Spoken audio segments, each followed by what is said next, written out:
আজ আমার জন্মদিন। সেই জন্মদিন উপলক্ষে কৃষ্ণা আজ লাঞ্চে অনেক কিছু বানিয়েছিল। 5 রকম ভাজা, ডাল, কাতলা মাছ, চুনো মাছ,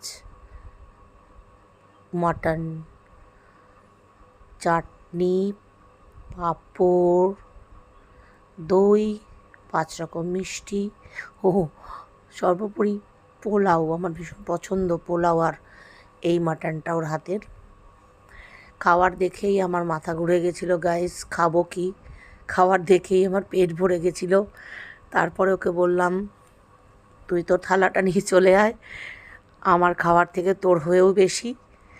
তো খুব মজা হলো, দুজন মিলে আজকে একসাথে খেলাম। ওর খাওয়ারটা যদিও তোলা হয়নি। তোমরা সবাই আমাকে উইশ করো, এটাই তোমাদের কাছে রিকোয়েস্ট রইল আজকের দিনে।